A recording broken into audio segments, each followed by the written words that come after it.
My name is Ethan Walker, 34 years old, and until a few months ago, I thought I had the perfect life. A good job as an architect in Seattle, a beautiful home, and an even more beautiful wife, Rachel. We'd been married for 6 years. People used to say we were the kind of couple others aspired to be, always laughing, always in sync. Or at least, that's what I thought. Rachel was stunning, hazel eyes, a smile that could light up a room, and a personality that pulled people in like a magnet. She was the life of every party, and I loved that about her. Me? I'm more of the laid-back type, the guy who enjoys a quiet night at home with a good movie and a glass of wine. But somehow, it worked. Or so I believed. The first crack in our picture-perfect life showed up about a year ago when Lily, my younger sister, moved back to town. She'd been living in New York for years, chasing her dream of becoming a fashion designer, but after a messy breakup and some job issues, she decided to come home to regroup. I was thrilled to have her back. Rachel? Well, she said she was happy about it too. At first, everything seemed normal. Rachel and Lily hit it off almost too well. They'd go out for drinks, have long lunches, and even started doing yoga together. I thought it was great that my wife and sister were bonding. Family was important to me, and having them close made life feel complete, but then things started to feel off. Rachel was always texting, her phone glued to her hand. When I'd ask who she was talking to, she'd casually say, "Oh, just Lily," with that easy smile of hers. I didn't think much of it at first. I mean, why would I?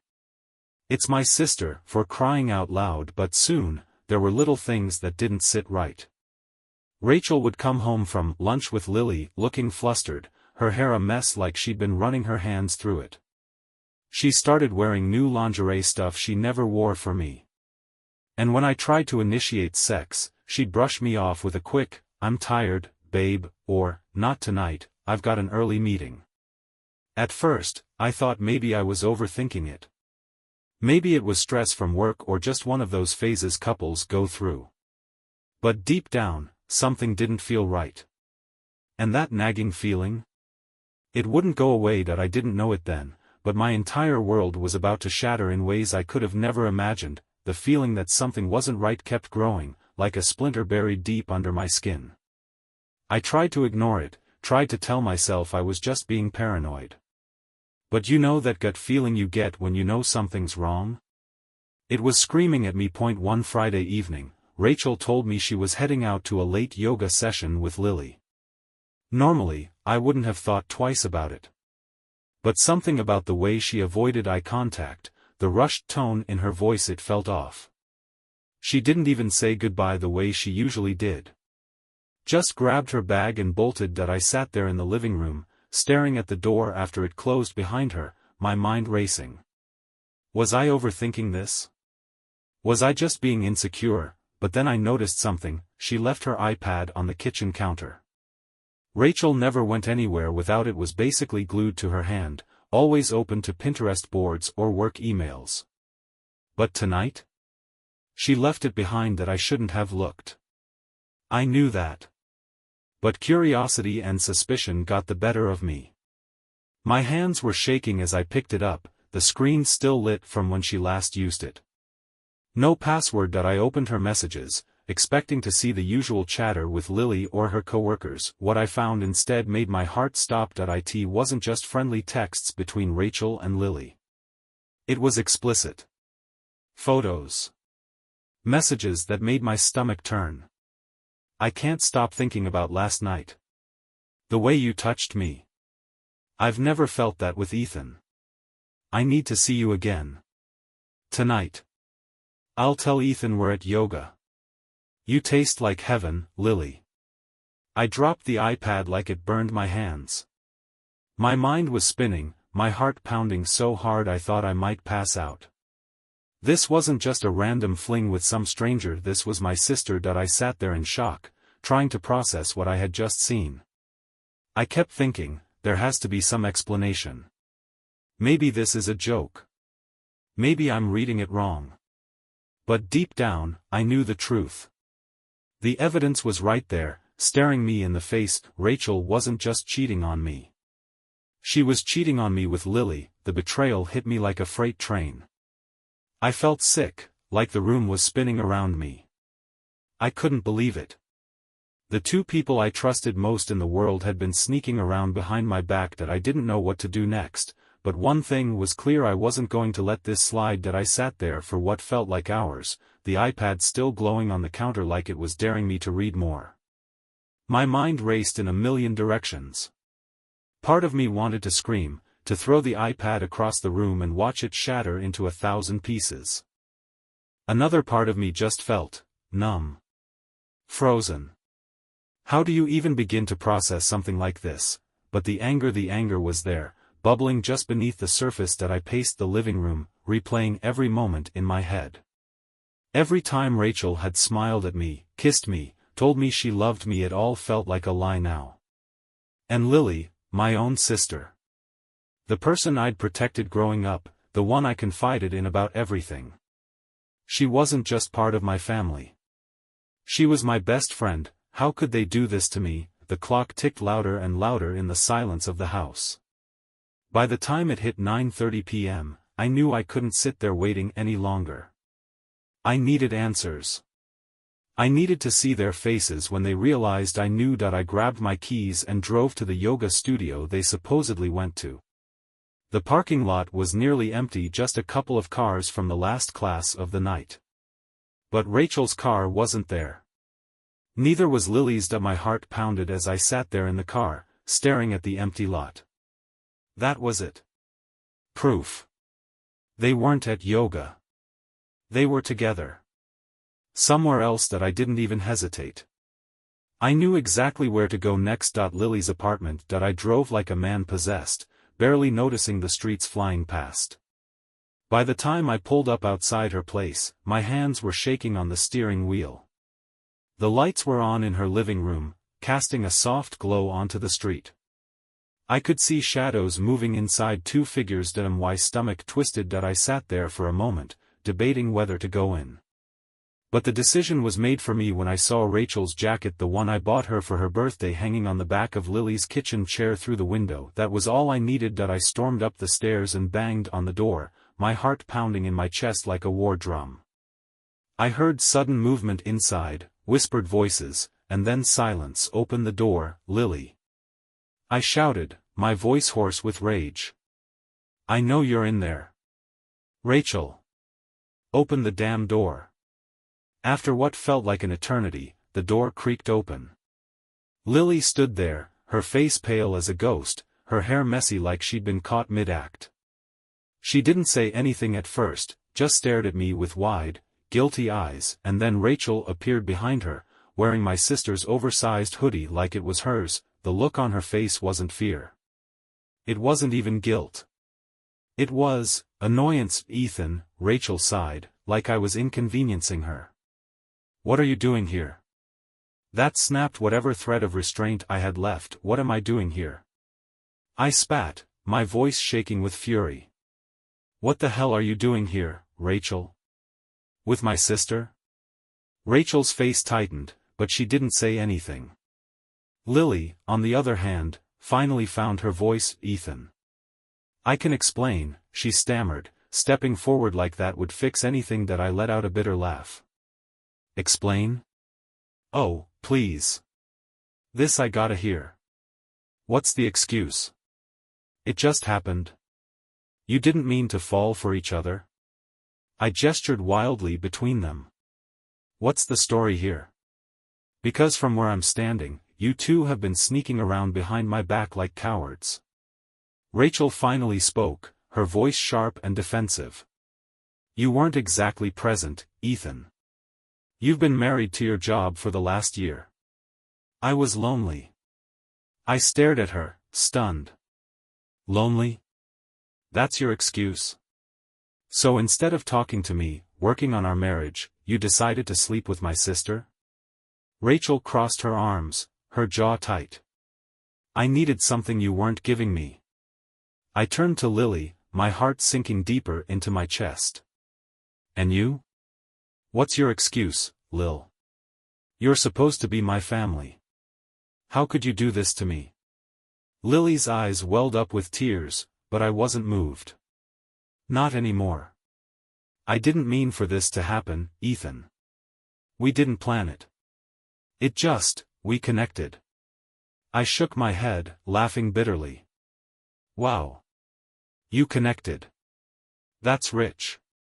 I stared at them, standing side by side in the doorway, my wife and my sister.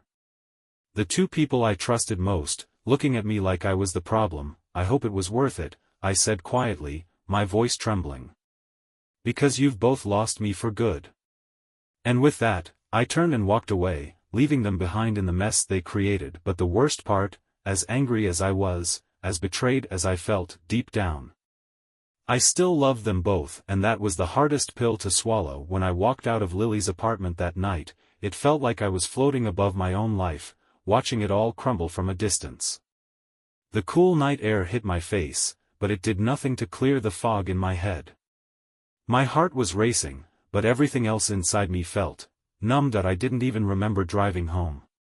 One minute I was standing in front of their door, the next I was sitting in my car in the driveway, staring at the house Rachel and I had built together. It was supposed to be our forever home filled with memories, laughter, maybe even kids one day. But now? It felt like a mausoleum, a graveyard of broken promises. I sat in the car for a long time, gripping the steering wheel so tightly my knuckles turned white. Part of me wanted to smash something, throw a fist through the wall or shatter every photo of Rachel and me smiling like fools on our wedding day. But I didn't move. I couldn't. I was stuck in this strange limbo between rage and heartbreak. When I finally dragged myself inside, the silence was deafening. The house still smelled like her, like lavender and vanilla, and that made it worse. I wandered through the rooms like a ghost, every corner of the house taunting me with memories I didn't want anymore. I made it to the bedroom and sat on the edge of the bed, staring at the empty space where Rachel should have been. Her pillow still had the slight indent from where her head rested the night before. I reached out, my hand hovering over it, before pulling back like I'd been burned. That's when it hit me, the full weight of everything that I broke. I collapsed onto the floor, the sobs ripping through me before I could stop them. It wasn't just crying, it was grieving. Grieving the loss of the woman I thought I'd spend my life with. Grieving the sister I thought I could trust more than anyone. Grieving the life I thought I had. The pain was physical. My chest felt like it was caving in, like someone had reached inside and yanked out my heart. I didn't even recognize the sounds coming out of me. It was like some primal, guttural noise that didn't belong to me. I don't know how long I stayed there, curled up on the floor in the dark. Minutes? Hours? Time didn't mean anything anymore. Eventually, the tears stopped, not because I felt better, but because there was nothing left. I was empty. I dragged myself into the shower, hoping the hot water would wash away the betrayal clinging to my skin. But no matter how hard I scrubbed, I couldn't get rid of the image of Rachel and Lily together. The things they said to each other. The way they looked at me like I was the one in the wrong. When I got out of the shower, I didn't even bother drying off properly. I just threw on some old sweatpants and collapsed on the couch, staring at the ceiling until my eyes finally gave up and I passed out. But sleep didn't bring peace. It brought dreams. Vivid, torturous dreams of Rachel's laughter, Lily's smile, the two of them whispering behind my back. I woke up drenched in sweat, my heart pounding like I was being chased, and that's when the realization hit me. This wasn't just a nightmare I could wake up from, this was my life now. The morning after confronting Rachel and Lily felt like waking up in someone else's life. For a split second, I opened my eyes, expecting to see Rachel next to me in bed, her hair messy from sleep, breathing softly like nothing in the world could touch us. But the bed was cold. Empty, and then it all came flooding back, the texts. The lies. The image of them standing together in Lily's apartment like I was the intruder in their life. My heart sank into my stomach, and I just lay there, staring at the ceiling, trying to figure out what the hell I was supposed to do next. The betrayal wasn't just emotional, it felt like a physical weight pressing down on my chest, making it hard to breathe. I dragged myself out of bed, the house eerily silent except for the occasional creak of the floorboards. I couldn't stand it. The silence made everything louder in my head. Every laugh, every lie, every fake "I love you" echoed like it was happening all over again. That I walked into the kitchen, hoping maybe coffee would somehow fix my shattered world. But even that felt wrong.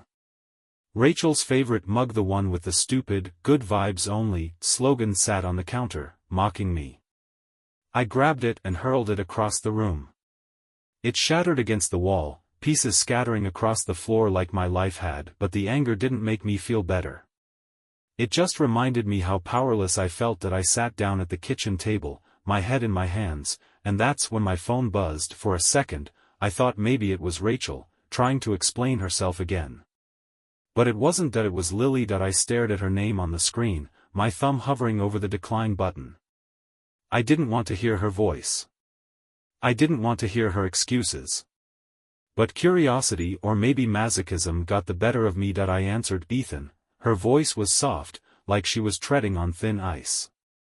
"Can we talk?" I laughed bitterly. "Talk?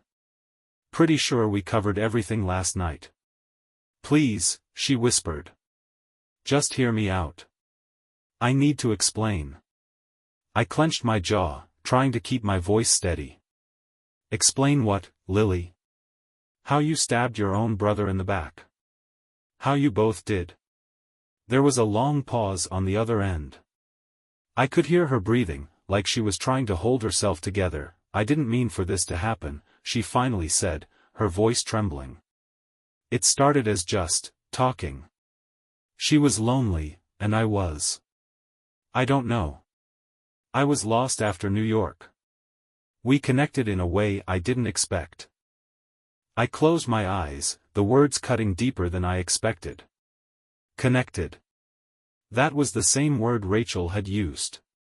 Like their betrayal was some beautiful accident instead of the calculated, selfish thing it really was. "You connected, huh?"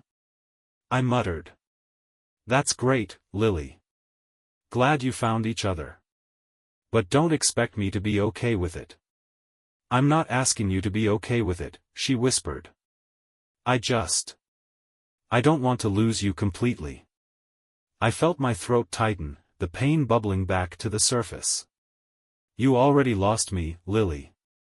The moment you decided sneaking around with my wife was worth more than your own brother." She started crying then, soft and pathetic through the phone. But I didn't care. Not anymore. That I hung up without another word. After I hung up on Lily, the silence in the house felt even heavier than before. It wasn't just quiet, it was oppressive, like the walls themselves were pressing in on me. The place that once felt like home now felt like a prison, filled with the ghosts of every lie and betrayal. That I tried to keep busy, thinking maybe if I distracted myself long enough, the pain would fade. I cleaned the house, scrubbed the counters, vacuumed the floors, even reorganized the kitchen cabinets. But no matter how much I cleaned, I couldn't scrub away the memories. Every corner of the house felt like it was mocking me. The couch where Rachel and I used to cuddle during movie nights, the kitchen table where Lily and I would sit and talk about life, it all felt tainted. That I stopped eating regularly. Food didn't taste like anything anymore. I'd open the fridge, stare at the shelves full of food Rachel and I used to buy together, and then just close it again. The thought of cooking for one felt like admitting this was real, that this was my life now. The nights were the worst. That I'd lie in bed, staring at the ceiling, trying to will myself to sleep. But every time I closed my eyes, the same images played on a loop in my head. Rachel and Lily together, laughing, touching, kissing. I'd wake up in a cold sweat, my heart racing like I was being chased by something I couldn't escape. Some nights, I'd find myself pacing the house, walking in circles like a caged animal. I'd pick up my phone, stare at Rachel's contact, then Lily's, my thumb hovering over the call button. But what was the point? What could they possibly say that would make this better? I stopped answering texts from friends. Mark, one of my closest buddies, had been trying to get in touch for days. "Hey man, haven't heard from you in a while. You good?" "Ethan, seriously. What's going on? We're all worried about you. If you don't answer me, I'm showing up at your door." But I didn't respond. I couldn't bring myself to explain it. How do you even start that conversation? Hey, my wife cheated on me, with my sister. I didn't want the pity. I didn't want the man, that's tough looks or the awkward silences. So I shut everyone out. It felt easier that way. At least, that's what I told myself, but deep down, I knew I wasn't just shutting them out, that I was shutting myself down. That it wasn't until a week later that I realized how bad it had gotten. That I was sitting in the living room, staring at the blank TV screen, when I caught a glimpse of myself in the reflection. I barely recognized the guy staring back. My eyes were hollow, dark circles etched under them from nights without sleep. My hair was a mess, my face unshaven. I looked like I'd aged 10 years in just a few days, but it wasn't just how I looked. It was how I felt, empty, numb, like I wasn't even living anymore, just going through the motions. That I picked up my phone, scrolling through old photos of Rachel and me. Our wedding day, smiling like idiots in front of the altar. On vacation in Hawaii, drinks in hand, sun on our faces. At Lily's birthday party last year, the three of us laughing like we didn't have a care in the world. That I stared at those photos, trying to reconcile the people in them with the reality I was living now. But it felt like looking at strangers. Like that life belonged to someone else. That's when I realized I couldn't stay in that house any longer. It was suffocating me, pulling me deeper into a pit I wasn't sure I could climb out of. I needed to get out, to breathe, to figure out what the hell to do next. But before I could even stand up, there was a knock at the door. That I ignored it at first, thinking maybe it was a delivery or someone trying to sell me something. But the knocking didn't stop. It got louder, more persistent, and then I heard his voice, "Ethan. Open the damn door." It was Josh. I sat there, frozen on the couch, staring at the door like it was some kind of trap. Josh kept banging, his voice cutting through the heavy silence of the house. "Ethan, I know you're in there. Open up, man." I thought about ignoring him. I really did. But Josh wasn't the kind of guy who just gave up. If I didn't open the door, he'd probably find a way to break in, and I didn't have the energy to deal with that on top of everything else. So, I dragged myself up, my legs feeling like lead, and opened the door. Josh stood there, arms crossed, looking me up and down. His eyes widened slightly, and I knew exactly what he saw. I looked like hell. Unshaven, dark circles under my eyes, wearing the same sweatshirt I'd probably had on for days. "Jesus, Ethan," he muttered, stepping inside without waiting for an invitation. "You look like crap." "Thanks," I mumbled, closing the door behind him. Real confidence booster. He didn't laugh. Josh always laughed at my sarcasm, but not this time. He just stood there in the living room, glancing around at the mess. The broken mug still on the floor. The half-eaten takeout on the coffee table. The photos of Rachel and me still on the walls, staring down like ghosts from another life. Josh finally turned to me, his expression serious. "What the hell happened, man? You've been MIA for a week. Mark said you weren't answering his calls. I've been texting you non-stop." I sighed, running a hand through my hair. I didn't want to talk about it. Saying it out loud would make it real. But Josh wasn't going to let me off the hook. He wasn't just my friend, he was my brother in every way that mattered. So, I told him everything, about the late-night yoga sessions. The texts I found on Rachel's iPad. The confrontation at Lily's apartment. Every ugly, painful detail. My voice shook as I spoke, but once I started, I couldn't stop. It was like the words had been bottled up, festering inside me, and now they were spilling out whether I liked it or not. By the time I finished, Josh was pacing the living room, his hands clenched into fists. "Your sister," he finally exploded, his voice echoing off the walls. "Your freaking sister? What the hell is wrong with them?" I shrugged, the weight of it all still pressing down on me. "I don't know, man. I don't even recognize them anymore." Josh stopped pacing and looked at me, his eyes softening. "Why the hell didn't you tell me sooner? I swallowed hard, the lump in my throat threatening to choke me. Because I didn't want to believe it. I still don't. And saying it out loud? It just makes it real. Josh walked over and grabbed me by the shoulders, forcing me to meet his eyes. It is real, Ethan. But you're not alone in this. You don't have to go through this by yourself. I felt my eyes sting, but I blinked the tears back. I didn't want to break down again.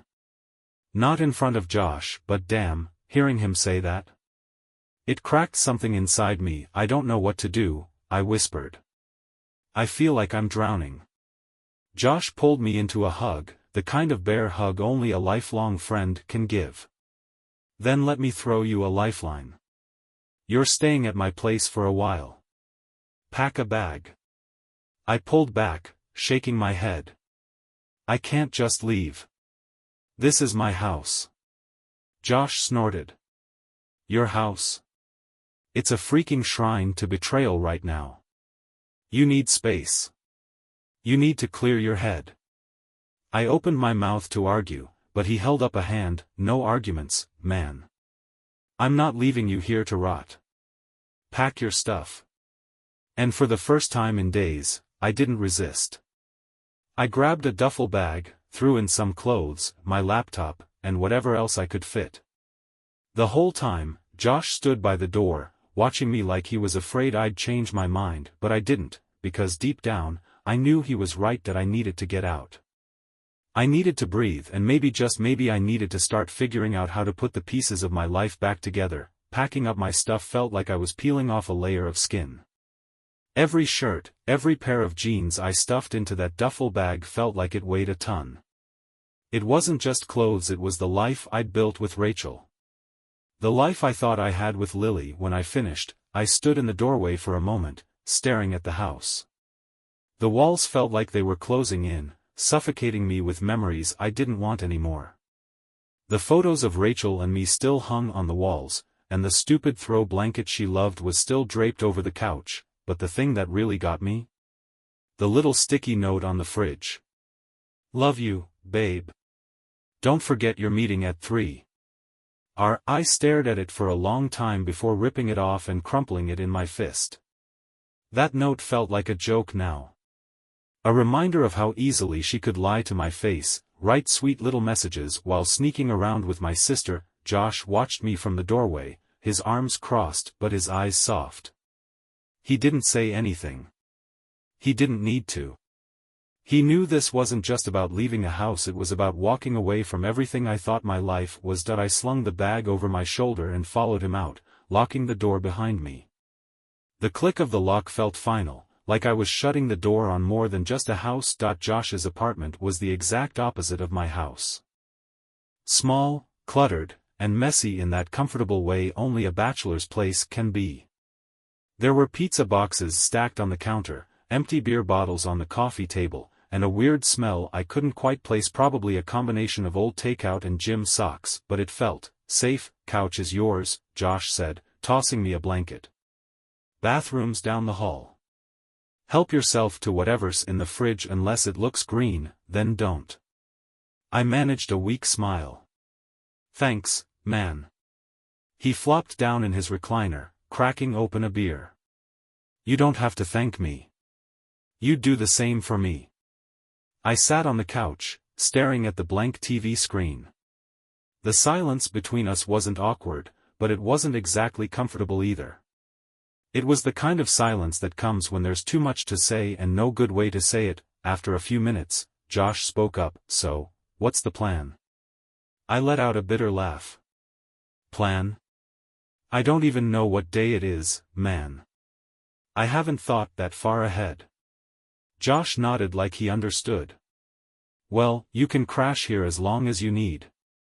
But you can't hide forever. I sighed, running a hand through my hair. I'm not hiding. He raised an eyebrow. Aren't you? That stung more than I wanted to admit. But he wasn't wrong. Sitting on his couch, avoiding my life, wasn't exactly facing the problem head-on. I don't even know where to start, I admitted. Josh leaned forward, resting his elbows on his knees. Start with the divorce. Cut her out of your life completely. That's step one. The word divorce felt like a punch to the gut. I knew it was inevitable, but hearing it out loud made it real in a way it hadn't been before. I don't even know if I can handle that right now, I whispered. Josh shook his head. You don't have a choice, man. She made that decision for you the second she got in bed with Lily. Hearing him say it like that made my stomach churn. I'd been so caught up in the emotional whirlwind, I hadn't really processed what it meant. Rachel wasn't just unfaithful, she'd crossed a line I couldn't even begin to comprehend. And Lily, she wasn't just my sister anymore. She was the person who destroyed our family. I keep thinking about why, I said quietly. Why them? Why her? Josh sighed, leaning back in his chair. Some people are just selfish, man. They don't think about anyone but themselves. I nodded, but it didn't make me feel better. I wanted answers, closure, something that would make this all make sense. But deep down, I knew I'd probably never get that. That first night on Josh's couch was brutal. I thought getting out of the house would make things easier, but the betrayal followed me like a shadow. I lay there staring at the ceiling, listening to the hum of Josh's old fridge and the occasional car passing by outside. That I kept thinking about the last time Rachel and I were really happy. Our anniversary trip to the coast, maybe? Or that random Sunday morning when we stayed in bed all day, talking about nothing and everything. But every memory felt like it had a crack running through it now. Like I couldn't trust anything we'd shared. And then there was Lily. That I kept replaying our childhood in my head. The times I stood up for her when she got bullied in middle school. The nights we stayed up late, talking about life, about how we'd always have each other's backs no matter what a joke. Sometime around 3 a.m., I finally drifted off, but my dreams were filled with their faces. Their laughter. Their betrayal. I woke up in a cold sweat, my heart racing like I'd just run a marathon. For a moment, I forgot where I was. I reached over, expecting to find Rachel next to me in bed, but my hand hit the back of the couch. That's when it all came crashing back. But as the sun started to rise, casting a soft glow through the blinds, I realized something: that I'd survived the first night, and maybe, just maybe, I could survive the next one too. The first few days at Josh's place felt like I was living in a fog. I'd wake up on that lumpy couch, stare at the ceiling for a while, and wonder if any of this was real. But it was real. Every morning, that realization hit me like a ton of bricks. Rachel had cheated on me, with Lily, my own sister. I'd go through the motions: shower, eat whatever scraps Josh had in his fridge, mostly cold pizza and questionable leftovers, and then, nothing. I'd just sit there, staring at the wall or mindlessly scrolling through my phone, pretending to care about whatever was happening outside of my personal hell. Josh gave me space. He didn't push, but he didn't let me sink completely either. He'd force me to eat, drag me out for short walks, and even managed to get me to sit through a few games on TV. But no matter what I did, the weight of what happened was always there, sitting on my chest like an anchor. It was the fourth night at Josh's when I got the text that I hadn't heard from Rachel since I walked out of Lily's apartment. No calls, no messages, nothing. I figured she was too busy playing house with my sister to care. But then, out of nowhere, my phone buzzed. I stared at the screen, my heart pounding in my chest. Rachel, we need to talk. Please. I read it once, twice, 3 times, trying to figure out if it was some kind of sick joke. But there it was, sitting on my screen like a ticking time bomb. Josh noticed the shift in my expression. What's up? I showed him the phone. He read the message and scoffed. Seriously? Now she wants to talk. I didn't know what to do. Part of me wanted to ignore her, to let her rot in the mess she'd made. But another part, the part that still wanted closure, felt like I needed to hear whatever excuse she was about to spit out. What should I do? I asked quietly, hating how weak I sounded. Josh didn't hesitate. Meet her. But not because she deserves it. Do it for you. Get whatever answers you need, then walk away for good. I nodded, my mind racing. Maybe he was right. Maybe I needed to hear it from her face to face to finally close this chapter. So, I texted back. Me, tomorrow. At the park. Noon. The next day felt like I was marching to my own execution. I barely slept, my mind filled with all the things I wanted to say, all the questions I needed answered. But when noon rolled around, I found myself sitting on a bench at the park, my hands shaking as I waited for her, and then I saw her. Rachel walked up the path like nothing had happened, wearing the same calm, collected expression she always had when she wanted to manipulate a situation. She looked good, and that pissed me off. How could she look so normal when I felt like my whole world had collapsed? Ethan, she said softly, sitting down on the bench next to me. I didn't respond. I just stared at her, waiting for her to explain herself. I'm sorry, she started, her voice trembling just enough to sound convincing. I never meant to hurt you. I laughed bitterly. Funny, that's exactly what you did. She looked down at her hands, like she couldn't meet my eyes. I didn't plan for this to happen. It just did. Lily and I connected in a way I didn't expect. There's that word again, I snapped. Connected. Is that what you're calling it now? Betrayal? She flinched, but I didn't care. I wanted her to feel the weight of what she'd done. I was lonely, Ethan, she whispered. You were always working. You were distant. I shook my head, disgusted. So your solution was to sleep with my sister? You couldn't just talk to me? Tell me you were struggling? She didn't respond. She just sat there, letting the silence stretch between us like it was supposed to explain everything. I don't even recognize you anymore, I said quietly. The woman I married wouldn't have done this. Rachel finally looked up, her eyes filled with something I couldn't quite place. Regret? Guilt? Or maybe just the realization that she'd lost control of the narrative. I loved you, Ethan, she whispered. But I love her too. That was it. The final nail in the coffin. I stood up, feeling lighter than I had in weeks. Then you two deserve each other. And with that, I walked away, leaving her sitting on that bench, watching me go. For the first time since this nightmare started, I felt freed. It's been a year since I walked away from Rachel on that park bench. A year since I left behind the shattered pieces of my marriage, my relationship with Lily, and the life I thought I was building. At first, I didn't think I'd ever recover. The betrayal felt like a shadow, following me everywhere I went. I couldn't walk past certain places in town without feeling that familiar sting. I couldn't hear Lily's name without my stomach turning.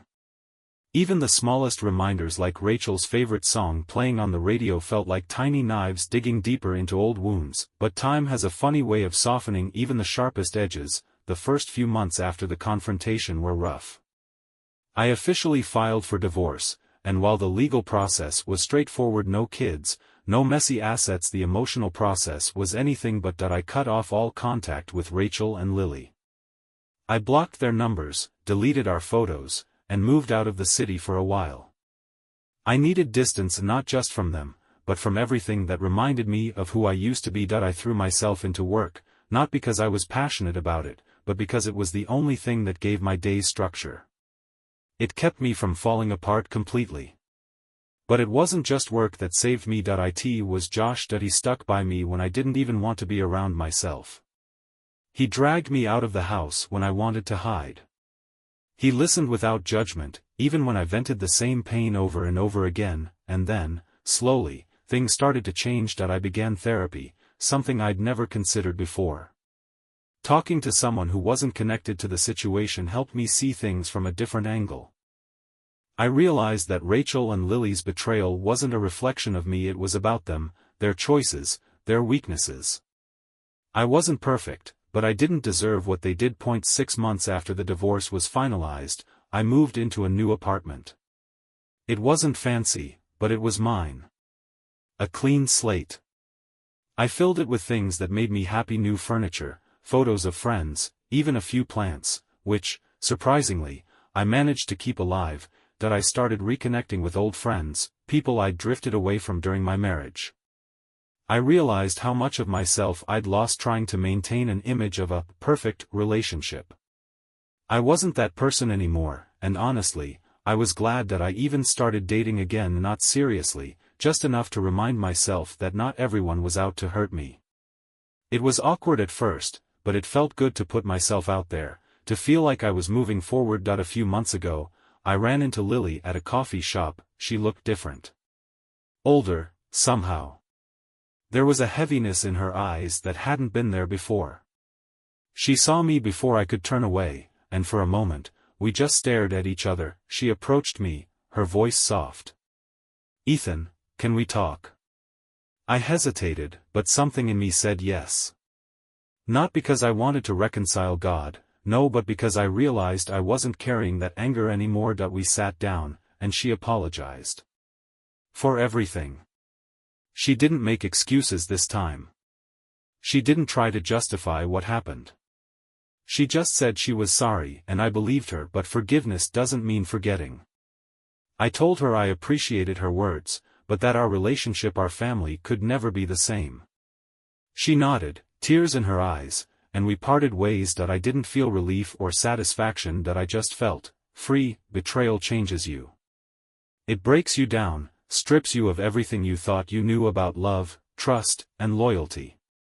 But it also builds you back up if you let it. I learned that people will disappoint you. Sometimes, the people you love most will be the ones who hurt you the worst. But that doesn't mean you stop loving. It doesn't mean you stop trusting. It means you learn to protect your heart a little better. It means you grow stronger, wiser, and most importantly, I learned that healing isn't linear. Some days, I still feel the sting of what happened. But most days, I'm just grateful to have found myself on the other side. To anyone going through something similar, here's what I'll say: you'll survive. You'll rebuild. And one day, you'll look back at the pain and realize it didn't break you, it shaped you into someone stronger. I'm not the same man I was before Rachel and Lily's betrayal. I'm better, and that's the best revenge of all.